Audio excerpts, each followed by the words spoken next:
Alright, so before we get started, brief channel update, just real quick. So, it's really unfortunate, but I am going to hold off for a little bit on uploading those full reactions that I've been talking about recently, which is stupid, because I really like doing them. I've been trying to get the full first-time reactions to the last couple things I reviewed, DuckTales and TMNT. I've been trying to get those up on YouTube for a while. I spent most of last week trying to figure that out, most of my free time. Not literally, like, the whole week, you know. That's why I didn't upload anything last week. But trying to get that figured out, I need to leave some indication of when you guys should sync up your copy of the video. And I download these to my computer, so I don't have to worry about my internet, like, dipping and it interrupts the video while I'm trying to do a reaction that you need to be synchronized to. But the only version of TMNT specifically that I can find doesn't have the intro song in it. And I guess I could, like, go to right when the intro song would end and say, I'm going to be starting right there. But, like, streaming services don't do that. It's more work for you guys, so I'm trying to get this worked out so I can not have to worry about that. I can just start playing it for a minute, and you can be like, oh, scrum through your video and find where I am. And then I, like, fade the video out, and just we hang out and watch the video together. And I'm doing the same kind of thing with DuckTales, even though I technically don't need to. I could just put a time code in there. That would work fine. But didn't really have time to try that yet. The problem is, if I put any amount of either of them at all, like any amount of the video without sound, with an overlay, almost completely blurred out, YouTube keeps claiming them. And it's frustrating me. It's gotten to the point where I'm starting to wonder if the website has somehow memorized the name of the file and is just auto-claiming it each time I repost it. It's been extremely frustrating. I've been kind of looking for a solution that would work for both, which has been slowing down my progress in figuring this out. It's gotten me to the point where I'm just not going to do them for a little while, and I'm going to, like, try to move over. Maybe I'll post them on Dailymotion. I think they're a little more lax in their copyright policy, in something that is inherently not acting as a replacement for the actual content being viewed. I'm not showing the content in the video in any meaningful way. So I should be fine either way. But I think Dailymotion might not give me this much trouble one way or the other. Or maybe I could do like I used to do on YouTube when I would live react to something and do a live reaction and just be like, hey, we're starting at the, I don't know, like the episode title screen. In 3, 2, 1, boom, and do it that way. Which I guess I could do in the recording too. I don't know. But then I couldn't get, like, feedback from people. Because I feel like actually communicating with the viewers and being able to be like, and being able to, like, restart it if people are having trouble or something would be invaluable in that situation. I'll figure it out. I'll figure out something. But for now, we're just going back to regular reviews, and I'm not going to have a ton of time to do them this week. I'm still going to try to get a DuckTales out. I want to do one more video. I might be able to get that out this weekend at some point. We'll see what happens. But I've been going on and on about this for way too long now. Let's get on to the review of Teenage Mutant Ninja Turtles 2003, Season 1, Episode 16, I think. The King. Let's stop playing with these little pocket scissors that are on my desk. And honestly, I feel super bad. How long have I been talking? Like 6.5 minutes raw. I feel super bad about ranting about my own problems so much at the beginning of this, because I don't really have much to say about this episode. This was based on an issue of the old comic, the old Mirage comic. Kirby and the Warped Crystal, I think is what it was called, which homaged comic legend Jack the King Kirby. That's where the title of this comes from. The King. Jack Kirby was known as the king of the comics. And even if you don't, like, I'm sure if you know anything about comics, you've heard the name before. But even if you don't realize it, I guarantee you know his signature art style. He did work at Mirage. I did a little bit of research. I'm going to do more later, and it's going to be a really fun time, because this episode's got me thinking about all this a lot. But I did a little bit of research, and I didn't see if he, like, specifically worked on TMNT, but he does have a legacy with Mirage, which was where TMNT originated. So I think it's super cool that they homage him, and in this episode opens with a dedication to him in 2003. He died in, like, 94. So even years later, they took the time to adapt this story that homages him and do their own dedicated homage to him. Just very cool. A great acknowledgement of a really prolific, talented person. But he has a real distinct style in drawing characters and locations, and specifically, he had a distinct way of drawing, like, cosmic environments. If you've ever seen comic book art where there's like blotchy pops of, like, circular patterns swirling through space in a space shot, that's Jack Kirby. That's what's known as the Kirby Crackle. It's a style that others can replicate off of his example, but nobody else has ever really managed to pull it off. It's wholly original to him and genuinely cool. It gives these cosmic scenes so much character. He also worked on the New Gods for DC and Thor for Marvel. So a lot of the aesthetic of, like, space gods who are aliens who are just super powerful, but they're also the gods of mythology, a lot of that originated from him. And in this episode, which starts out with the turtles at April's apartment, in what's actually a really great scene, it's really funny and cozy and quaint. They are not great housemates. They're loud, and they get in the way, and they're ordering food for April to pay for, getting in front of the TV, and April kind of picks at them over all of it. But it's not in, like, a way where she comes off as genuinely annoyed. You can tell she likes them, and she actually likes having them there, because they are her friends, and she does like them. She does enjoy their company. It's just a lot to have thrust upon her. Like, she likens it to suddenly being a mother of four, something that Splinter kind of relates to, actually.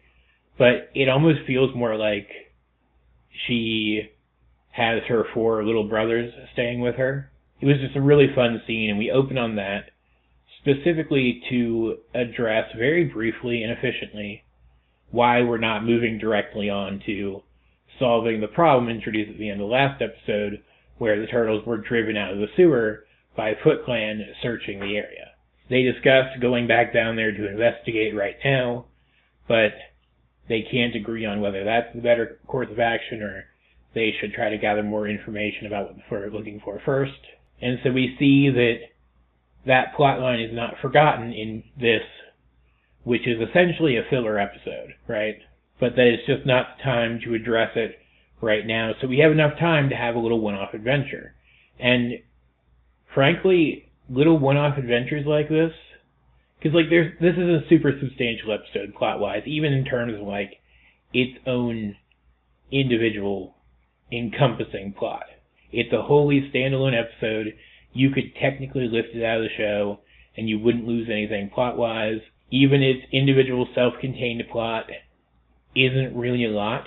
But in removing those episodes, that style of episode, from a lot of modern shows, you lose out on little self-contained one-off stories that have their own kind of magic, like this one does. Because as the turtles are just kind of hanging out and living their lives, the water heater goes out, a thing which has apparently happened before since they've started living here in whatever brief time skip has happened. And so Donnie goes down to the basement to fix the water heater, but as he goes, April reminds him to watch out for the tenant renting the basement apartment, because they're not really supposed to be seen. The tenant renting the basement apartment seemingly from her, which is super interesting. Is this her building? Because that's kind of cool. And so Donnie heads down, keeping that in mind, but he suddenly finds himself faced with an odd flying creature, like a flying humanoid, which then disappears. So he continues down the hallway to the tenant's apartment and peeks inside, and he sees him drawing with a pencil with what else but a glowing magic crystal tied to it. And the thing he draws, this little like dust mite looking pixie creature, peels itself off the page, becomes real, and then flies towards the exit of the room and draws attention to Donnie, but then it disappears as well. And the tenant, Kirby, sees Donnie and isn't surprised at all, because he's been drawing weird shit and it's been coming to life for a while now, apparently. And so seeing weird humanoid-esque creatures wandering around is just normal to him at this point. Which, like, sure, I can buy that, I guess. This episode is a little fast, it's a little contrived, though. Like, this portion of the story with Donnie and Kirby becoming, like, instant pals, it just happens so rapidly, and it was a little contrived. He isn't shocked by Donnie, despite him not being something that Kirby drew. Donnie is just immediately open to talking with and interacting with this human, despite supposedly being, like, in hiding mode, despite the fact that he is supposed to be keeping away from humans at this point.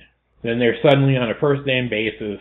Kirby is suddenly telling Donnie, or Don, as he introduces himself in this episode, all about this magic that he can perform with this crystal, not even worried that Don's gonna, like, try to steal it from him or something. And then, suddenly, he's just okay with telling Donnie about the magic portal he accidentally spawned when he drew up the designs for an entire alternate world one day. And then, suddenly, Donnie's just like, okay, well, let's go through the portal and see what's on the other side. No thought, super reckless, not in character for Donnie at all, but it's necessary to get us to the really magical part of the episode, which was literally stepping into a Jack Kirby comic. They walk through and they find these hordes of humanoid monsters attacking a group of more heroic-looking characters who were just like theme-wise, design-wise, straight out of like his New Gods or his Thor work. And they're protecting a city drawn in his futuristic, like high futuristic, distinct urban style, which you can only get to by walking along a rainbow bridge a la Thor.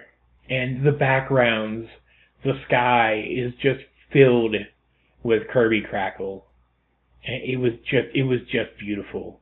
And there's not much to the rest of it. Donnie helps fight off the horde of humanoid monsters to protect the very real people that Kirby has created who live in this city now, and the heroes who are defending them. And they earn the respect of those heroes. They're now welcome here anytime. And then as the horde of monsters regroup, they both stand with the heroes against them, with Kirby even fighting back by creating things, by drawing them in real time and spawning them to existence, devices and weapons, in a distinct Jack Kirby style to fight back against these distinctly Jack Kirby monsters. And in the end, after they inevitably win, and the contrivances briefly return, in that they're suddenly just really concerned about going back home. Donnie is the only one to make it back through the portal before it suddenly collapses, and Kirby is left behind to live and continue to thrive in his own world that he created. I imagine he's probably living it up in that cool futuristic city with all the pretty people that we saw in some establishing scenes. It was just really cool. I haven't read the issue of the comics, but I imagine even if this was the original ending, one of the reasons they kept with it here was to allow Jack Kirby to kind of continue to live on through his art, to symbolize that. It was just really beautiful, and I wish we'd actually gotten to go to that city and see stuff there and interact with more people and maybe have a plot happening inside the city.